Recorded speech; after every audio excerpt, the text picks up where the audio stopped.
अपने ईगो को पहचानो, क्योंकि दुश्मन को पहचाने बिना उसे खत्म नहीं किया जा सकता। मान लीजिए आप कभी सब्जी काट रहे हैं और गलती से सब्जी काटते काटते अपनी उंगली ही काट बैठे। ऐसे में आपकी उंगली तुरंत आपके ब्रेन को एक मैसेज भेजती है कि उसे चोट लगी है और आप चाकू नीचे रख देते हैं। नेगेटिव इमोशंस भी कुछ इसी तरह काम करते हैं। जैसे फिजिकल पेन आपके दिमाग को यह बताता है कि आपके साथ कुछ गलत हो रहा है, वैसे ही दूसरे नेगेटिव इमोशंस भी आपकी भलाई के लिए ही काम कर रहे होते हैं।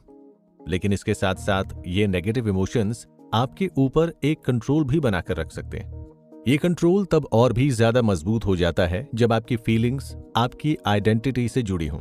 आइडेंटिटी से यहां हमारा मतलब है कि आप अपने आप को किस तरह से देखते हैं, आपका ईगो क्या है। ईगो शब्द सुनते ही अक्सर लोग घमंड या अहंकार के बारे में सोचने लगते हैं, लेकिन इसका मतलब सिर्फ घमंडी ही नहीं होता है, बल्कि ये भी होता है कि हम अपने आप को किस तरह से देखते हैं।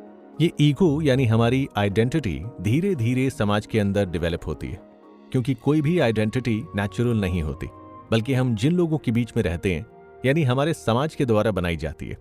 आप किस जाति के हैं, किस धर्म के हैं और यहाँ तक कि किस जेंडर के हैं, ये सब आइडेंटिटी हमें हमारे समाज से मिलती है। ये आइडेंटिटी हमारा ईगो होती है। लेकिन प्रॉब्लम यह है कि हमारी जिंदगी में जितने भी ईगो हैं वो सब सेल्फ सेंटर्ड हैं, और इसी वजह से हमारी ईगो कभी भी सेटिस्फाइड नहीं हो पाती।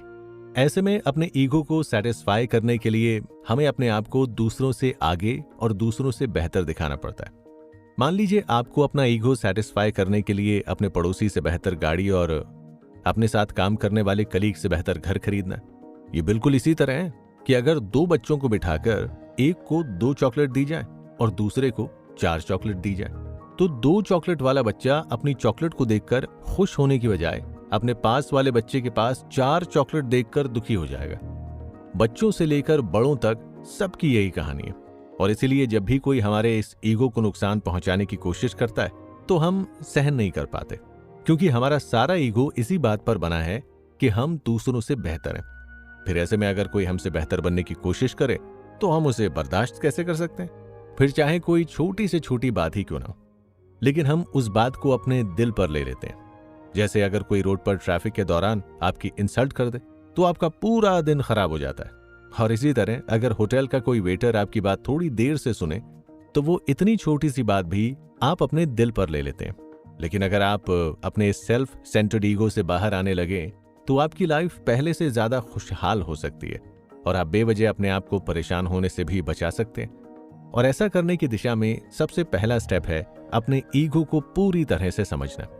आपको अपने आप को यह एहसास कराना होगा कि ईगो और कुछ नहीं बल्कि अपने बारे में एक कहानी है जो आपने अपने दिमाग में तैयार की है। जैसे जैसे आप अपने ईगो को और बेहतर समझते जाएंगे, वैसे वैसे उसका कंट्रोल आपके ऊपर से हटता जाएगा।